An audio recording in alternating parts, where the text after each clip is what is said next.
Namaste, welcome to Satsang.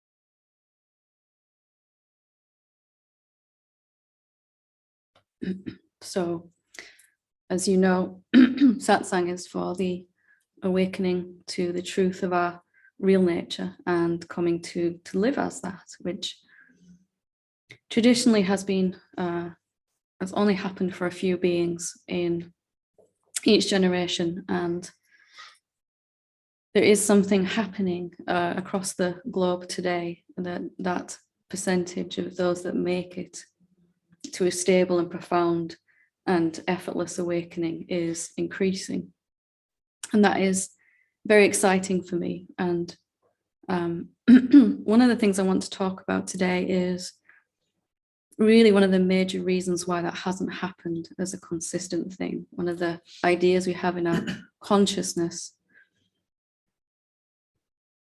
that really perpetuates this sense of suffering, this first and foremost lie that we have come to believe about ourselves.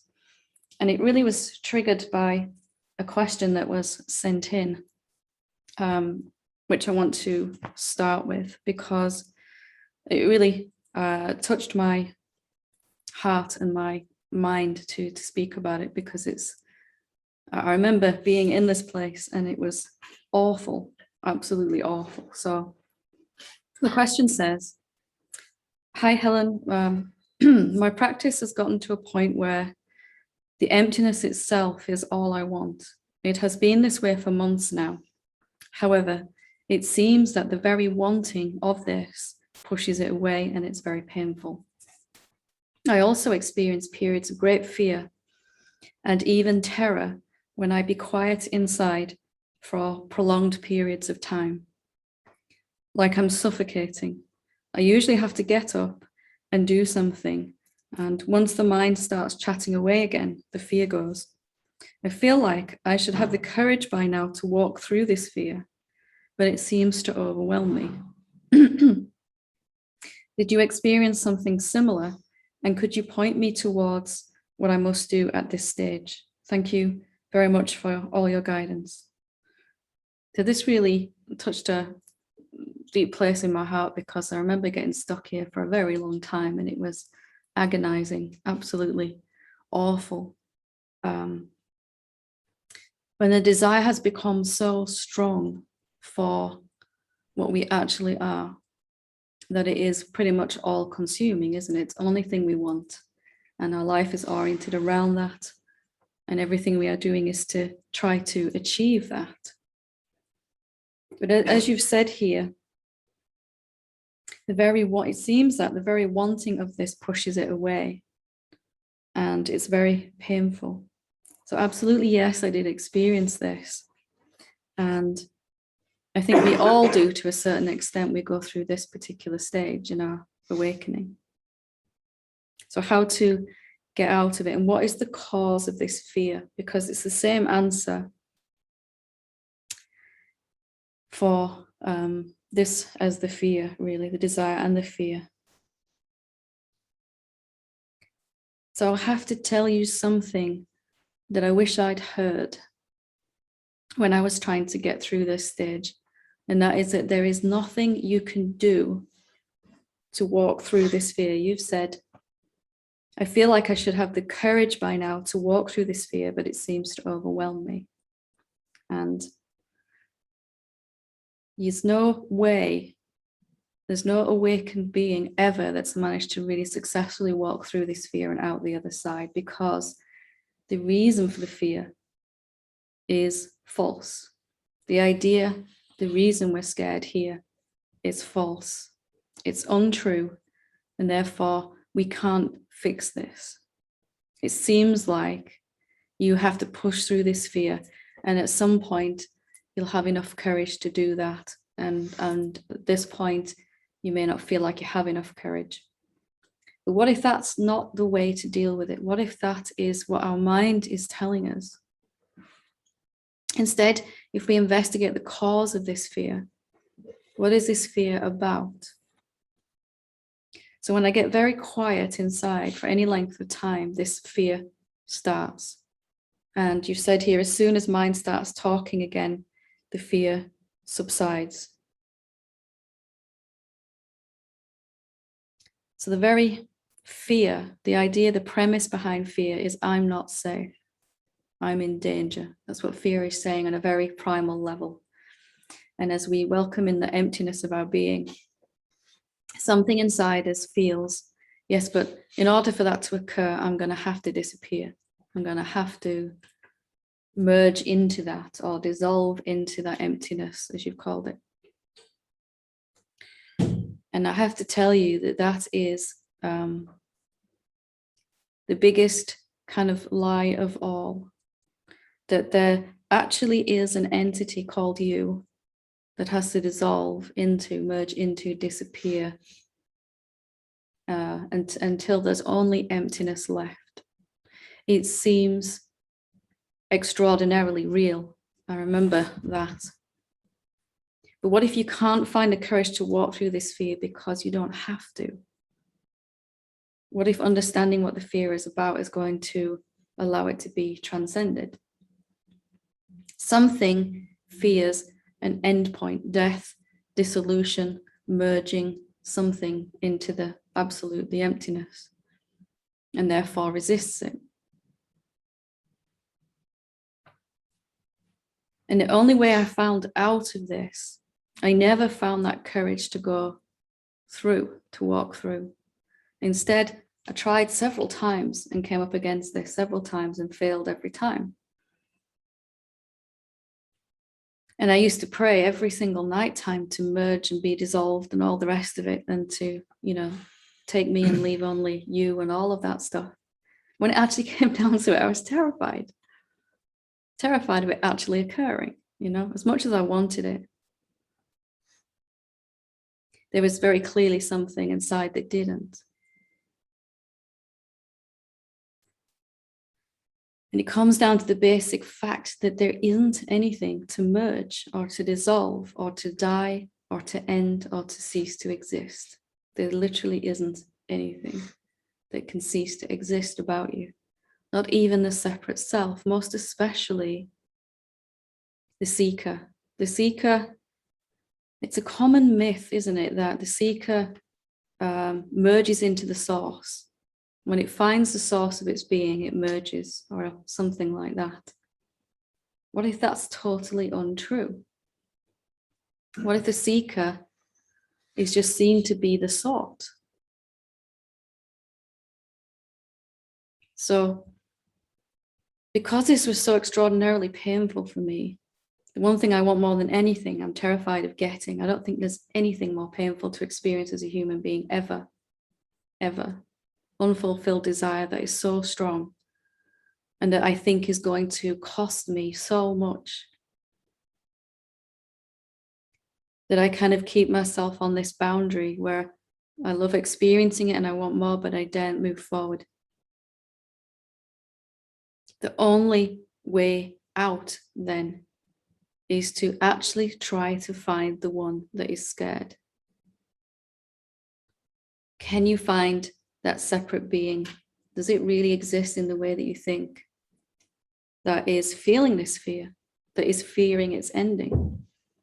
Can you find the one that thinks it's either or, it's me or the self, me or the emptiness? That in order to get to oneness, I have to get rid of two. Can you see the basic assumption under this? There's two right now. There's me and the emptiness. Me, the one that wants it, this impossibly strong desire. And the emptiness. And I've heard and I know that there is only emptiness. So one of us is going to have to disappear, says the mind. And we're laughing about it now, but I remember being terrified for such a long time. And that's not an overstatement. There's something also new within me. That's where it was heading anyway, and I couldn't stop it, which made the fear even worse.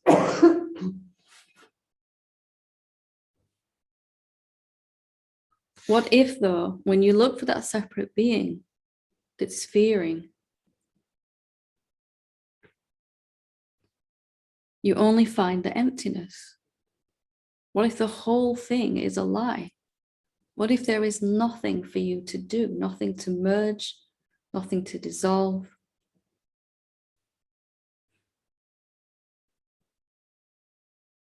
There is nothing to take and leave only the self. There is nothing about you that can be removed. And I'm spending some time on this because hopefully we can shortcut this process, because this question is important. All of them are, of course, but this one will resonate with pretty much every single seeker. What if you never were the seeker? What if the infinite being was absolutely confused about itself and thought it was the seeker and then discovers it never was? How different is that? How different is that in what we have to do then? What remains for us to? Then it becomes just a seeing, a clearer seeing. And you're absolutely right, the desire seems to push it away, because in stating that you want this thing, then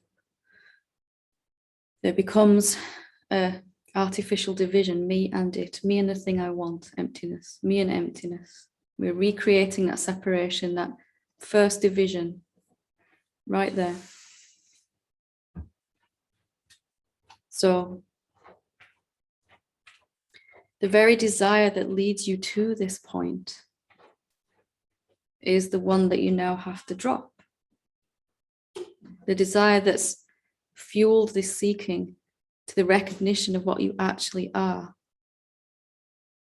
has to begin to disappear in the recognition, I am already it.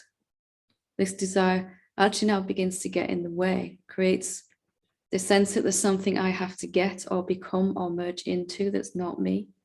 And then what is here now, the separate being, seemingly has to disappear in that process. We use the analogy of the river running into the ocean. The river feels terrified to merge back into the ocean. But if it's all water already,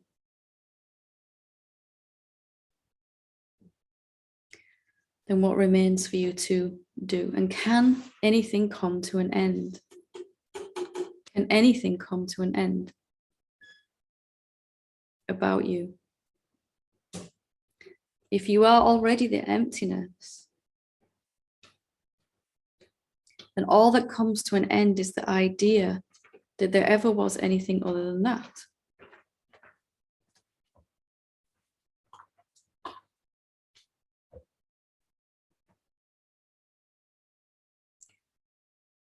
And I really want you to slow down here and challenge this core assumption that you are the seeker wanting this emptiness, and that to get this emptiness in a permanent and stable way, to experience it in a permanent and stable way,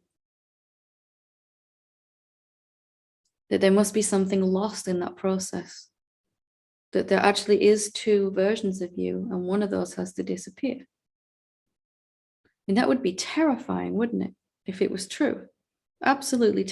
Everything that I love about me has to be sacrificed or given up or lost or annihilated or whatever other word we're using for that. Surrendered. It's a much nicer feeling word than annihilated, surrendered, but it's pointing to the same thing, that something else has to go about me. That there's a one or the other, there's either or. And this is the way our mind thinks. It thinks small self or big self. It thinks ego or infinite being. It thinks seeker or sought. But if we deeply come to see that they are the same thing already, that emptiness is just confused about itself, then this fear begins to vanish, because you get to keep all the bits you like about you, because you already being the emptiness, showing up this way, what is there for you to lose? Can you cease to exist? Even to say there's two versions of you is a little too much. What I found sitting right here, when I looked deeply, was not a human being at all, although it looks like one. And it has the quirks and the, I'll leave that one alone. The unique and individual things that come with the way that the emptiness is showing up as me. I got to keep all that, appreciate all that. Smoothed out a few rough edges, hopefully, and polished a few more. You need to challenge this basic assumption of two-ness. What if that was never so, ever? And the desire and the fear, which are two sides of the same duality coin. I want this thing and I don't have it, but I'm scared of when I do get it. Just because you're not experiencing emptiness right now does not mean you're not it. And you can never experience emptiness right now if you're assuming you're not it. When I searched, when I self-inquired for this seeker that was terrified of finding and yet wanted it so much, it was absent. There was only silence, emptiness, consciousness, presence, taking the shape of a human body and thoughts and emotions and desire and fear. And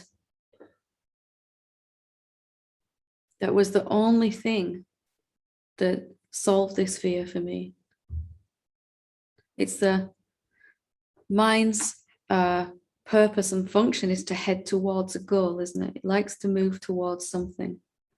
And here it's saying, if we just keep moving, we'll find enough courage to overcome this obstacle.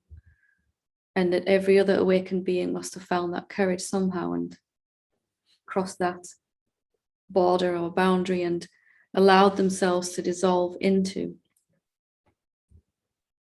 What is it that does dissolve then when we dissolve the ego? Well, these rigid ways of thinking. There is something about me that has to disappear. That's a very rigid way of thinking. We all have it, of course.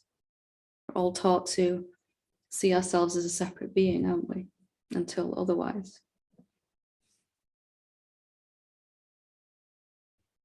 What happens if you don't believe this original story, this original lie?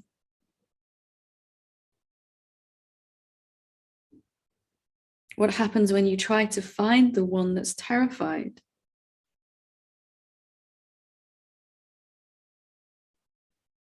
And the one that desires? Already the infinite being is appearing as a seeker and wants to find itself. And when it very powerfully asserts through thought that I don't have what I want yet, you have to keep experiencing that. I'm not already fully awakened. Immediately creates your experience of being disturbed immediately. And everyone else and everything else in the universe has to agree with you.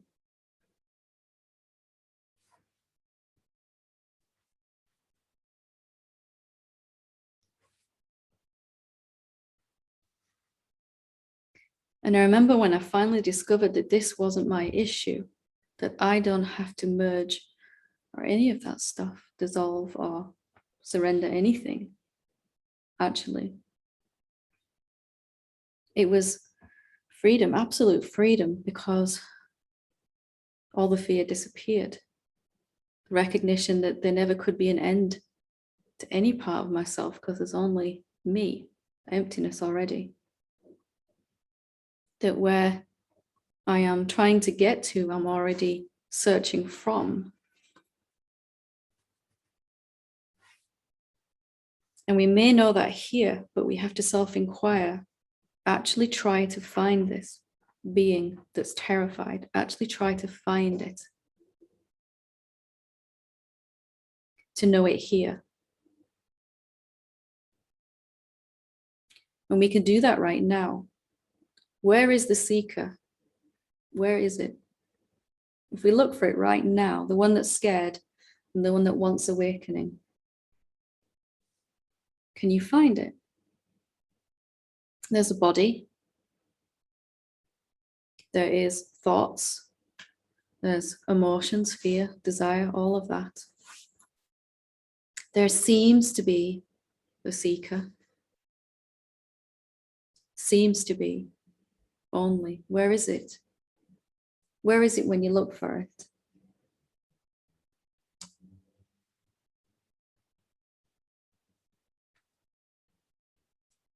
What if the presence of a human body and thoughts and emotions and life force flowing through the body and desire and fear give the sense of someone, a sense of someone, a sense of a seeker?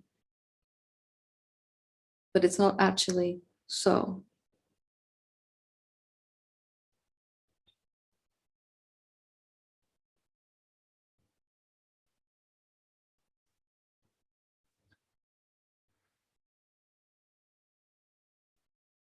And if you really can hear this today, then your seeking can stop right here, right now, and the fear will stop. And the desire.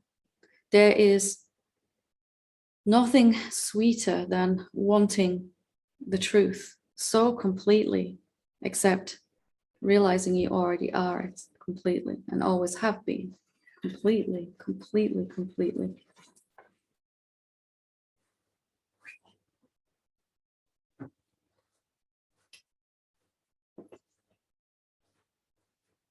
And I have to tell you, I never solved this problem. I tried for a very long time, but never managed until I realized I didn't have to.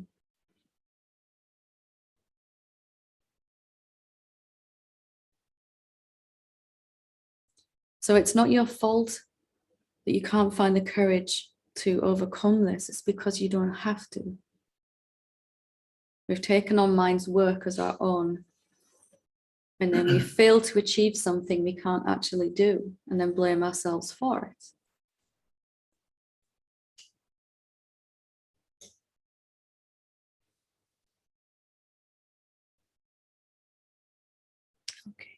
Okay.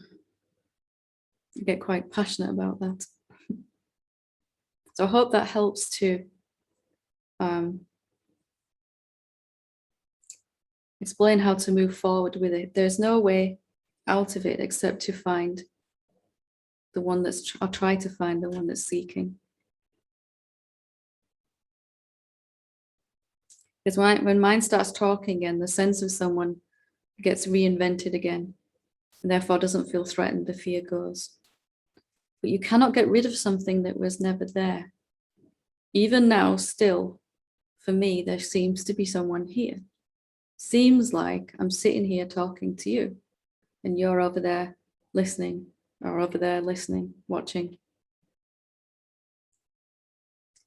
But it's not so, actually. You don't have to get rid of the sense of someone, the sense of a seeker, just to see it's not actually there is enough. You might have to see it a few times, a good few times. But okay, so I will read one more and then I shall open it up for questions. I can remember how to do this. There we go. Okay. Why do you talk about reincarnation? Isn't that a belief? We don't know if there are other lives. DTE book, page 83. We are not that exists in time and space. So who is it that is reincarnated? Well, it's the idea of a someone that's reincarnated, isn't it? We keep recreating this idea of a someone. with imaginary lifetimes. There is only one being, and it experiences itself through a succession of bodies that seem to unfold in linear time. And we seem to be moving through this lifetime in linear time, moving from a beginning to an ending eventually of the body. So we are not that which exists in time and space, but time and space appear inside you. And the sense of someone, as we were just saying, the sense of a separate being seems to get recreated, reincarnated over and over again. Seems to continue where it left off. But what if it's a more subtle kind of collection of thoughts, ideas, fears, desires that we're calling a sense of someone, which is reincarnated, meaning it draws to itself another body-mind vehicle in order to continue to work through those desires and fears, as we were just saying with the previous question. So there are lots of bodies that come and go in your unfoldingness, but only one being. When it thinks it's a separate being, it has many imagined lifetimes in those bodies, experiences beginnings and endings over and over again. What's reincarnated really then is the idea of a separate being.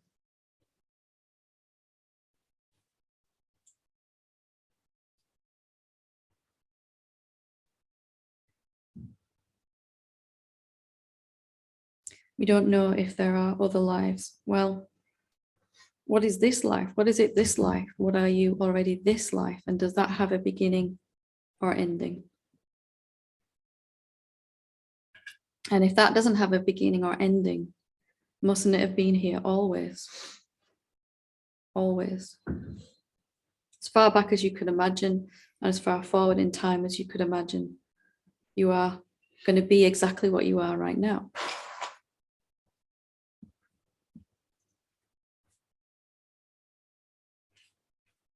And reincarnation is one of those popular myths that really serves to explain the seeming unfolding in linear time, but it's not actually happening. As another body appears in you, the idea that I am this body also reappears. And then when that idea appears and is believed, you have another lifetime seemingly in imagination only.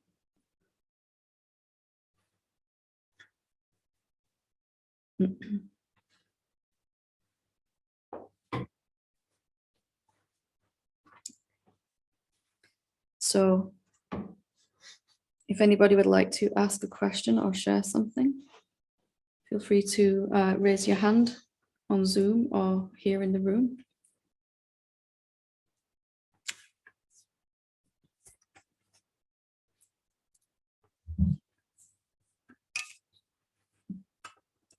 Okay, Sylvia?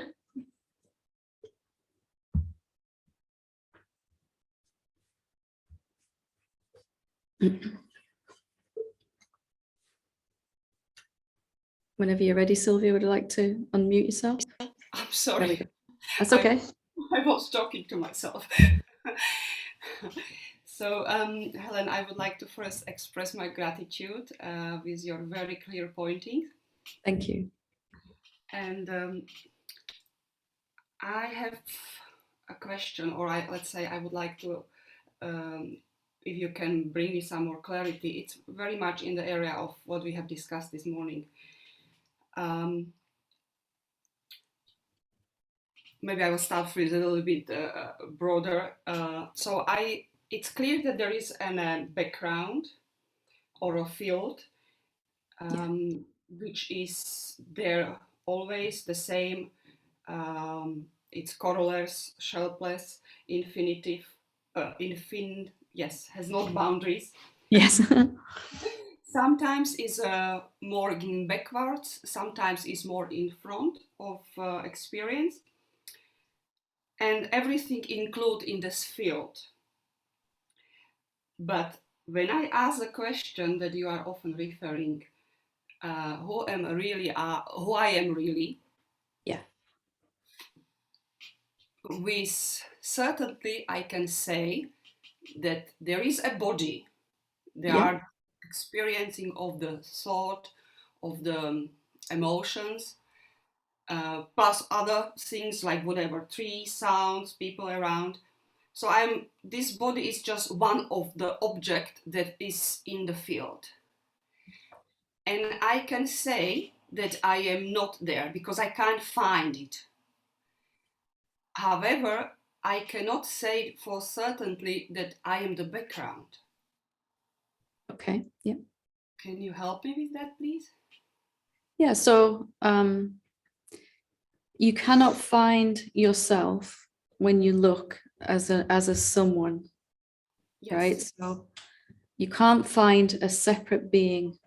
And you said what you do find is there's an infinite field and a body and thoughts and all of that, right? Am I just Yes. double checking? Yeah. Yes.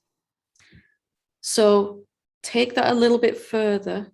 If you don't find yourself as a separate being, what actually do you find? Because if we ask this question, what am I really? And I actually look at what's already here right now. Let's do this together right now. What happens when you ask this question? What am I really? You'll notice your body, thoughts, and all of that, as you said, and you don't find a separate being, which is absolutely correct. But what do you find? What happens when you look? It's feel like something is watching this body that is watching you on the screen. Okay, so what is that something? Let's just spend some time exploring that now. What is that something? I cannot put it in words. Is and even if I try to go deeper in investigation, it's kind of has a more tendency to go in a backwards, or like I try to grab it and it. Let's not grab it. Let's just look and see, what can you tell me about it? Even if your words aren't coming, sort of flowing, what is it that you actually do find? Something is here, watching the body, as you said, Yes. whatever the body's doing. Tell me what you can about that something. Just let's explore that right now together. It doesn't have to be eloquently said, but let's just kind of see what we can discover about it. Is it a thing? Is it an object? No. It's No. no object. It has no shapes or taste or color. Yeah. Uh, That's good. it's here. Yeah, it's very much, yeah, that's right. It's here because it's actually there. It cannot be there because where it is, it's always here. And um, let's just call it this something. Is it more like the infinite field or more like a separate being? It's more, yes, definitely more like infinite. But I also cannot check this. It's Okay. yeah. So let's see what we can do about checking it. So this something, whatever it is, you said it doesn't have a shape, Yes. right? So it's shapeless. How big is it? How far does it reach? When you sense it, when you notice it, how far does it reach, or can't you say? Is it something that doesn't really can't be defined that way? Take your time with this. Okay. I even have a difficulty to answer because when I say how far, there is like no distance there. Yeah, that's totally okay. It was a little bit of a trick question, so don't worry. So if it's not a thing, it's not an object, and only an object can have a shape and an edge. Okay, so my body has an edge here. This laptop has a size and a shape, has an edge. Any object that you look at, a table or a chair, has a ending point, doesn't it? Where it stops. Yes. But this, whatever it is, doesn't have that, does it? It's not like that. It doesn't have any edge point. Yes. So if you get really interested in that, what does that mean if it doesn't stop? It's here, it very much exists, and it doesn't stop anywhere. It doesn't have an edge. I can't say when I look at this something, whatever we're calling it, I can't say it's over there or it's over here. If you look at it again, check it out with me, it doesn't fit in those categories, does it? It's not something you can point to, okay, it's there or it's there. Yes.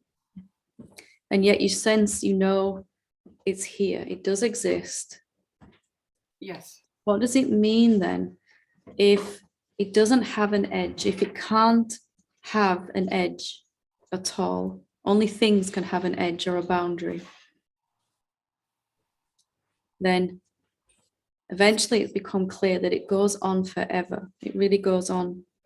It's here and it's infinite, as you said about the infinite. It's not something that I expect you to be able to confirm completely with a conviction inside right now. Okay.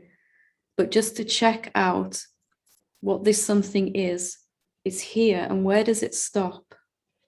Where does it actually end? And what does it mean if I can't find an end? Because right here is the emptiness that you're touching upon, the real self, the infinite. But what we do with it is we go, it's like an object. Objects have a start and an end and a size and a shape.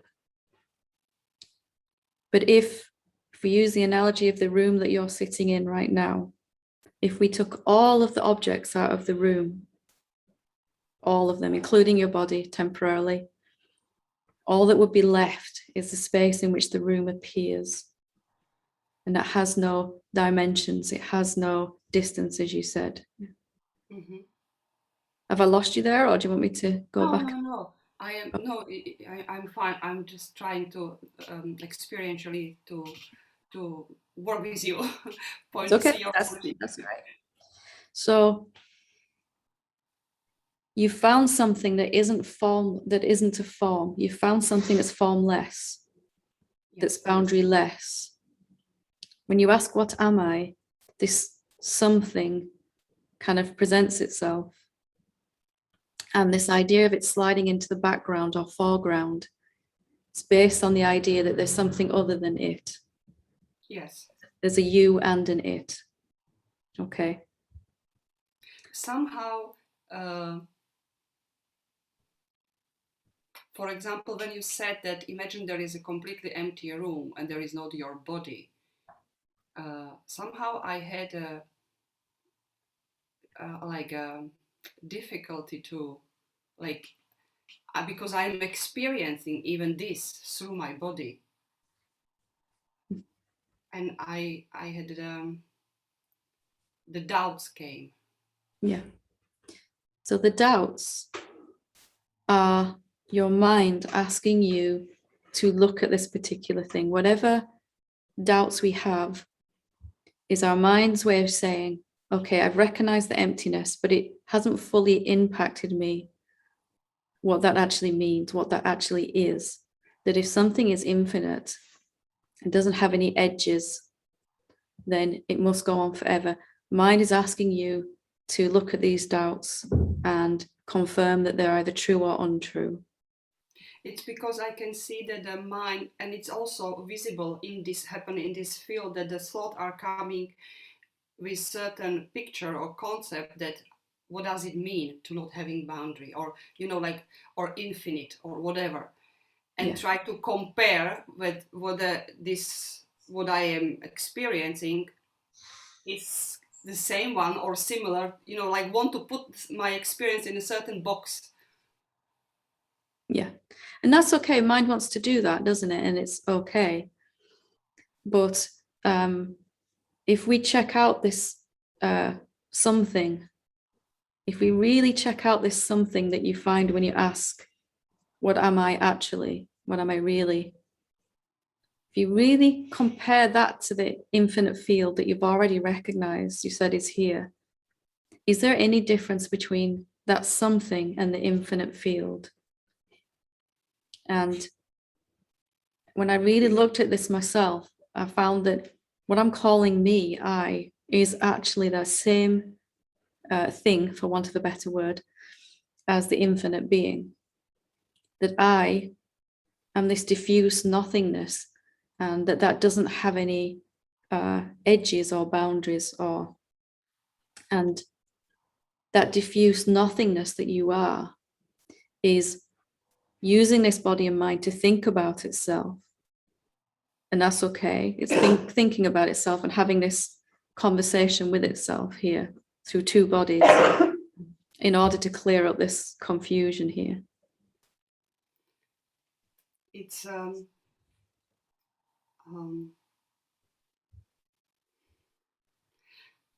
I noticed that there is the fear coming out also, and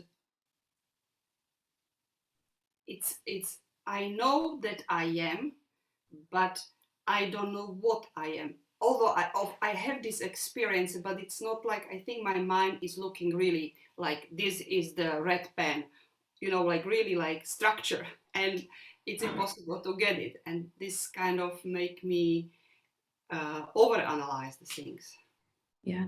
Well, mind is right in a way. It's impossible for mind to get it, but you can recognize, you know, you've seen, you've experienced that somethingness, that something we're calling it.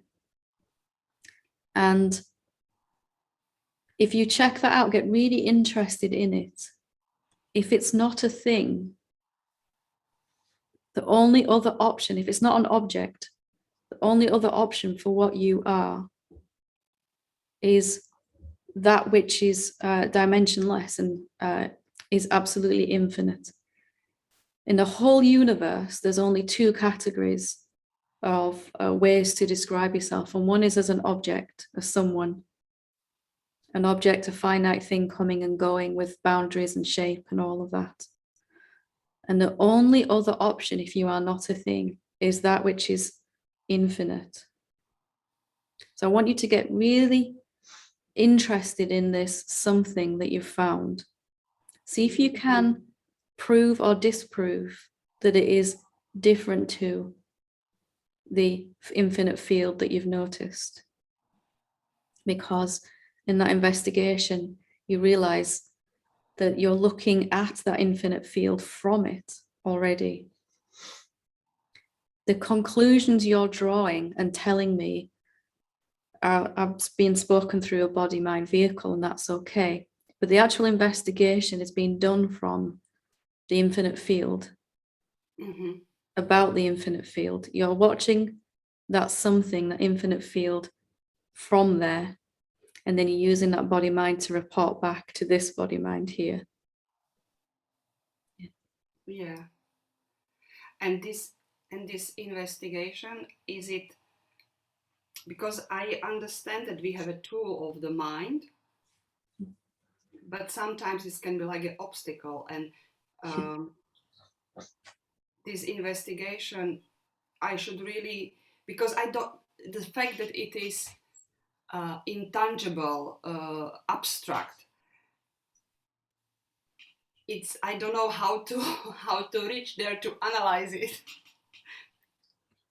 If it's intangible, then if it's not an object, because in means not, doesn't it? So it's not tangible, it's not an object, then that means that you can discount and disqualify everything that comes with being an object and being tangible from your self-definition. So if you're not an object,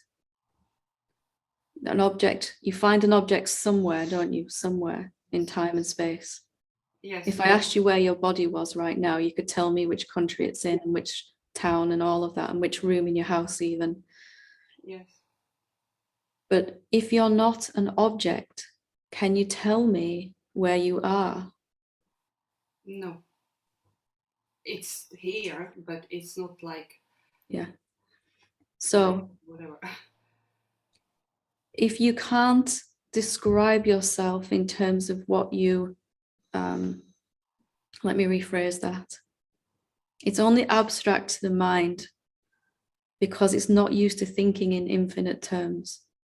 So if we have the whole universe and we can't find ourselves as an object or someone somewhere in that universe, but we do exist, definitely here, then the only option that's left for you is that you are actually the universe itself.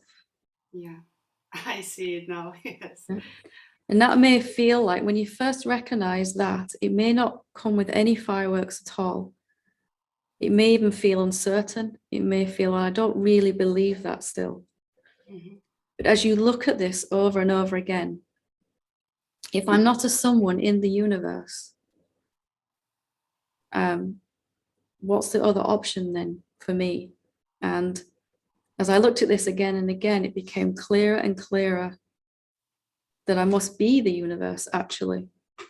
That's the only other option. I can't find myself anywhere as a thing, as an object, as a someone. And I keep finding this vast empty space in which the sense of someone appears. It's even obvious now. So, so This is a really useful conversation we're having. I'm really enjoying it. And the more you look at this, the more obvious it will become. But what's the other option if I'm not separate, if I'm not an object, if I'm not a someone? What's the only other option? And that must be the space in which my someoneness appears to be. But we're not taught, our mind doesn't have these kind of thoughts by itself. We have to kind of cultivate this way of thinking. but when there is the field and there is this body and there is you and computer and a room and sound outside and whatsoever, and it's observed everything in this field, it's there are still two, right? Is there two? Let's have a look at that. Can you find two? Where would your, if you were sat next to me here in this room, or these two bodies were sat next to each other, where would your infinite space end and mine start? Nothingness. Is there really some invisible boundary between your being and my being, somewhere halfway between us, wherever our bodies actually, and I'm using these words our and us and we, but is that really so? Or are you having a conversation with yourself right now? That's spooky. But true, but true. If you can't find where you end and where you stop, mustn't you be right here too? If you're not a thing, a someone, how far do you stretch across the globe and across the universe? And what would bring you to an end if you're not a shape or a thing? Can you even have an end? It feels like I'm recognizing it here in this body or that body. And is that really what's happening? It's field, there is field, and in this field this body and your body having a conversation, and I can see that there is a the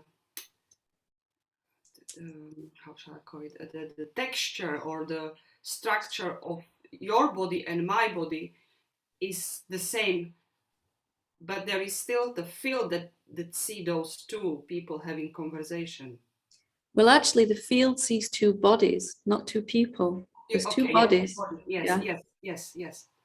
But is there two fields? No. One field, two bodies. One From field, opposite, yeah. one field, two bodies, or one field, 7 billion bodies, Yes. or whatever it is now. Yeah. And just looking at that again and again, what we spoke about, because we've gone through an awful lot here, and that's great, but just to kind of sum it up, to get maximum advantage out of what you've seen today, I would keep looking at that question: what actually am I then, if I'm not a finite being, if I'm not limited and separate? What's the other option?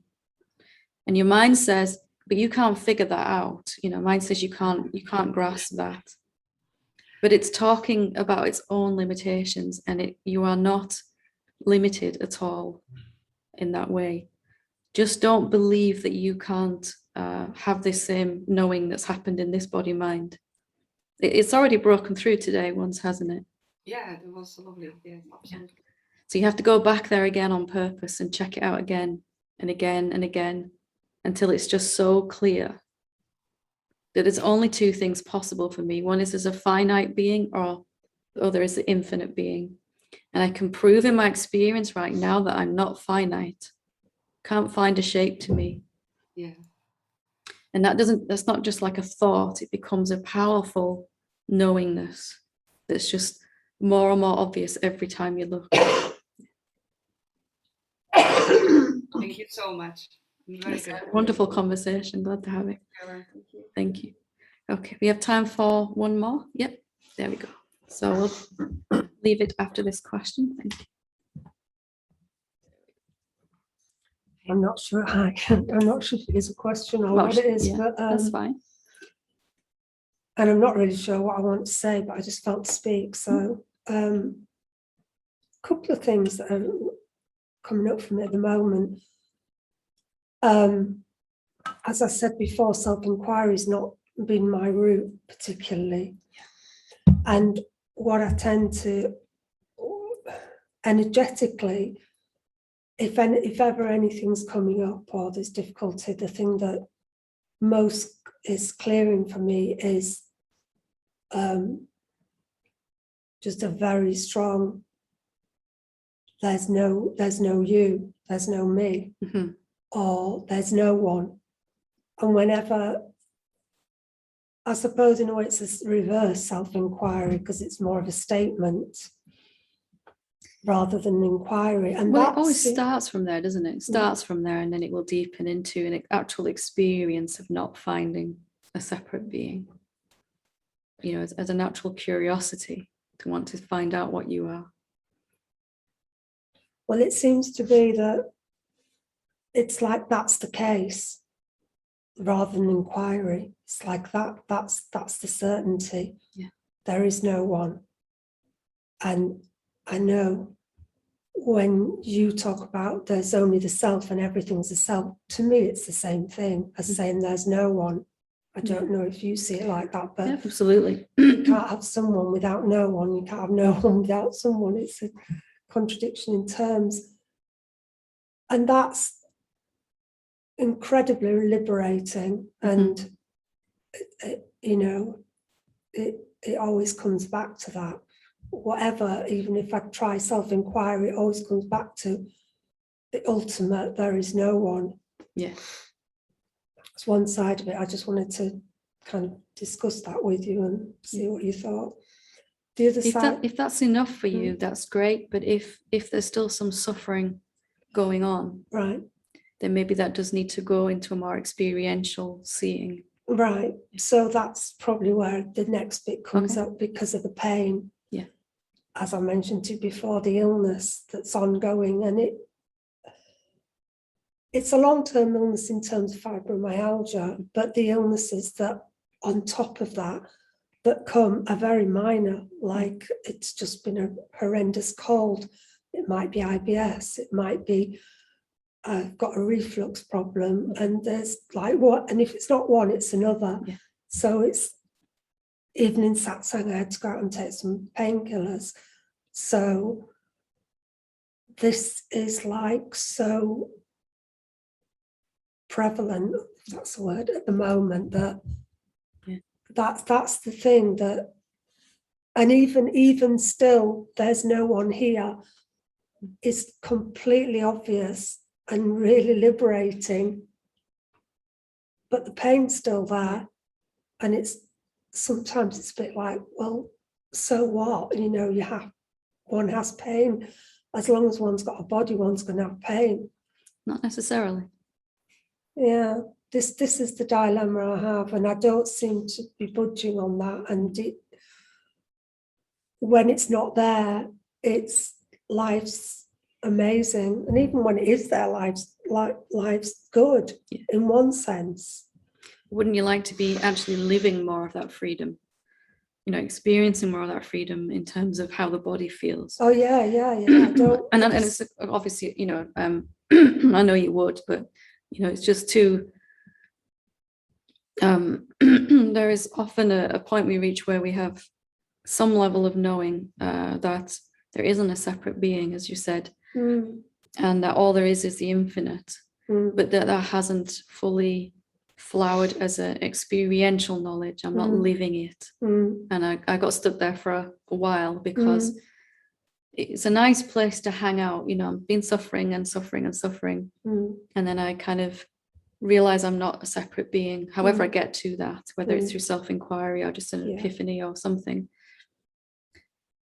And for a while, that's enough. That, you know, none of this body, this world, all of that is me. I'm not my mind. I'm not my body. I'm not any of this. I am the infinite, unmanifest awareness. And when I'm not ill, it feels like I am living in that. And when I get ill, it's like the body's saying, no, you're not. The body's showing you then that there are some thoughts being believed still. So if you think of that separate being as a collection of thoughts, some of them you already don't buy. Some of them you are still buying on some level. And because we know they're not true up here, but so you can feel some part of our being is in conflict still with those thoughts.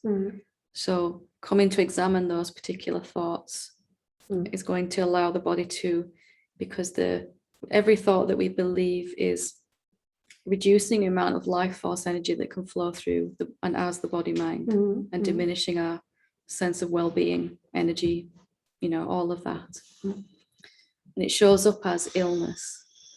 It shows up as looking like something that there actually is something called illness. But really that is, if you had a dimmer switch on your light and you turned it down from really, really bright, and you turned it right down, and eventually it seemed to be dark in the room. There isn't really such a thing as darkness. It's not the opposite of the light. It's just what happens when you cut off the electricity coming through.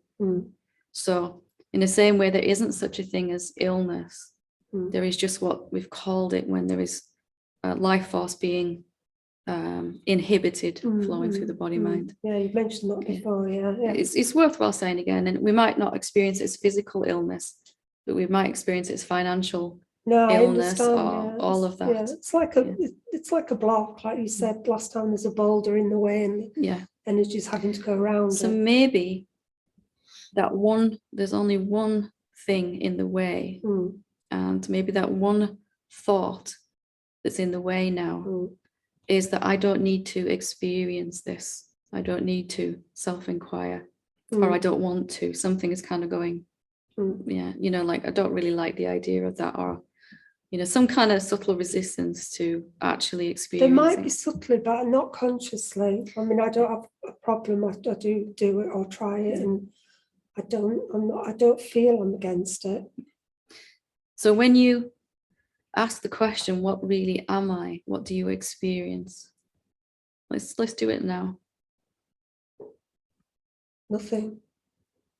And if you check out that nothingness as we were just doing, to experience nothing. How wide is it? How big is it?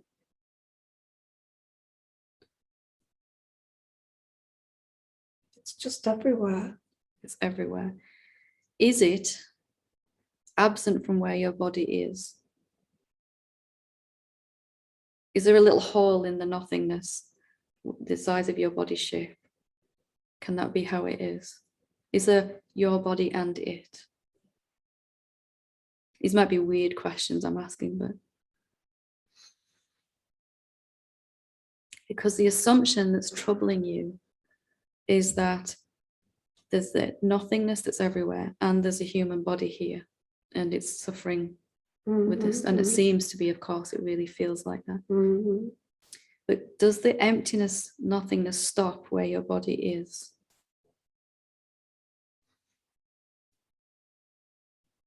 Yeah, I'm not sure about that one. Something to check out there. And if you find, because here's the original assumption of two-ness, isn't there? There's the nothingness that's everywhere and there's a body here. When I really checked this out, this turned out to be nothingness. I could see nothingness doesn't have any edges, as we were saying with the previous questioner. Therefore, it must be right where my body is. Can I really prove there's a body and it? See, when I'm not ill, it is like that. It is. So the assumption comes back into play. There's a body here that's ill, and you experience the two-ness of it. And that is enough to really mess with the life force. Well, how it is, you know, it becomes, rather than just nothing or emptiness, it becomes, there's just pain. Yeah. Regardless of whether it's a body or putting labels on it. Well, isn't pain also a label? Yeah, pain is a label, isn't it? Can I give you a really weird question to contemplate over the next few days and weeks? Yeah. Is this, or what really is this body? Right? Just because we can know theoretically it must be made of nothingness, emptiness, if everything arises out of nothingness. But just asking that question, whether you feel well or unwell, stick with that question as if it's the most important thing. What really actually is this? I can, it seems solid. The answers I found before to that is energy. Keep going with the question. That's not deep enough. Yeah, it's a good answer, but stay with it. Stay with it until the body is reflecting back to you the same experience as the nothingness, feeling energetic, feeling well, feeling vital, all of that. So what is this body? What actually is it? Because after the thought that, the first thought we all buy is, I am this body. And the other thought, of course, that goes along with that, that this actually is a body.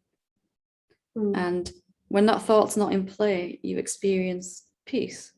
And then suddenly the idea that this body here is feeling very, very unwell and suffering, and you very literally live that experience. So if our experience is reflecting what we know to be true, what will the experience be like when you know with deep, deep certainty that this body is emptiness, looking like a body and not actually a body?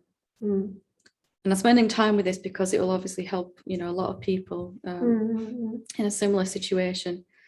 And it's always going to appear to be a body. It's not just suddenly going to go poof when you ask this question. But I had to ask this question again and again and kept experiencing that it wasn't made of anything solid, even though it seems to be sitting here on a chair right now, affected by gravity and all that. But the thing is, it feels like I already have seen that. So it's like that's here now. But the seeing needs to move from a knowing to an experiential living as, which is, however deep the knowing has gone, that's great. But if we're still living as something other at certain times, then it hasn't quite gone all the way into the cells, into the tissues of the body, that knowingness.